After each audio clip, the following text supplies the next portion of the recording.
Hello friends, good morning. आप सभी का स्वागत है मेरे यूट्यूब चैनल में। आज का जो टॉपिक है वो हिंदी व्याकरण का संज्ञा के ऊपर है।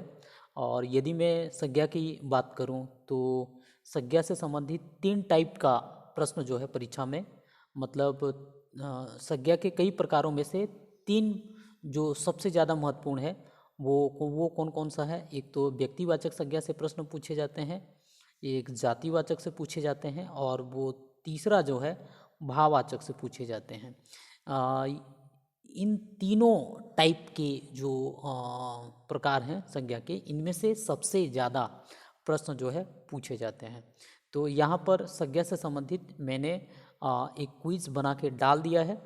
आप पहले आप जो है उस टॉपिक को पढ़ लीजिए, उसके बाद इस क्विज को आप देकर आपको ये समझ में आएगा कि आपने ठीक से समझा है या नहीं समझा है। यहाँ पर मैं थोड़ा सा जो बहुत कन्फ्यूज़न जो होता है वो व्यक्तिवाचक संज्ञा और जातिवाचक संज्ञा, इन दोनों को आज के वीडियो में मैं क्लियर करने का प्रयास करूँगा। तो वीडियो पर बने रहिएगा। वीडियो शुरू करने से पहले आपसे मेरी रिक्वेस्ट है कि यदि आपने मेरे चैनल को सब्सक्राइब नहीं किया है तो सब्सक्राइब कर लो, ताकि आपको ऐसे वीडियो मिलती रहे। तो जैसा कि मैंने कहा कि सबसे ज़्यादा जो कन्फ्यूजन है वो होता है व्यक्तिवाचक संज्ञा और जातिवाचक संज्ञा पर, है ना। जातिवाचक संज्ञा, इन दोनों में कन्फ्यूजन होता है, और ये आज क्लियर हो जाएगा। आज इस वीडियो के माध्यम से आप ये जो अंतर है ना, दोनों के बीच क्या अंतर है, आप पूरी तरह से समझ जाएंगे। और आपको जो है कोई और वीडियो देखना नहीं पड़ेगा, और इससे संबंधित जो भी प्रश्न आएंगे आप उसको हल कर लेंगे, चाहे व्यक्तिवाचक संज्ञा के हो या जातिवाचक संज्ञा के हो। अब समझिए आप, है ना। अब जो जातिवाचक जो संज्ञा होता है वो पूरे समूह को बताता है ना, पूरे समूह को बताता है।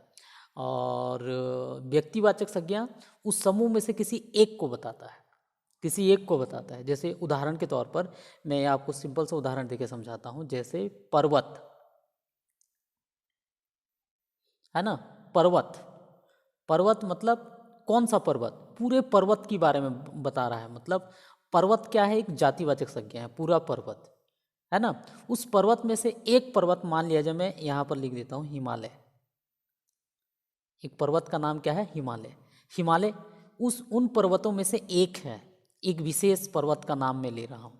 तो ये जो हिमालय है ये क्या होगा, एक व्यक्तिवाचक संज्ञा हो जाएगा, जबकि पर्वत क्या होगा, एक जातिवाचक संज्ञा होता है ना। जातिवाचक संज्ञा में किसी एक का नाम नहीं, पूरे समूह का नाम लिया जाता है। पूरे समूह का जो होता है उसको बोध करता है, उसको हम जातिवाचक कहते हैं। तो यहाँ पर हिमालय क्या हो जाएगा, एक व्यक्तिवाचक होगा, और जबकि पर्वत क्या होगा, एक जातिवाचक होगा। इसी तरह अन्य उदाहरण में लेके बता सकता हूँ। जैसे मान लिया जाए यहाँ पर मैं लिखा आदमी।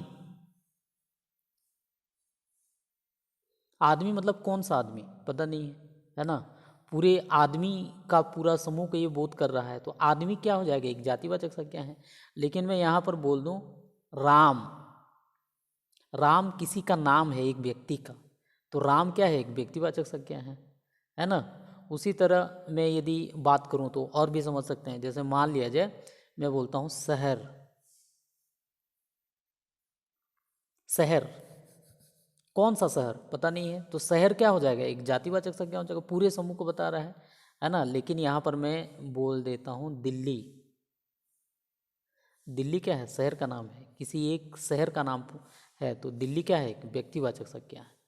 ठीक है। तो व्यक्तिवाचक संज्ञा में किसी स्थान, किसी विशेष वस्तु, व्यक्ति को बोध कराता है ना, सीधे एक को बोध कराता है। तो यहाँ पर समझ में आ गया।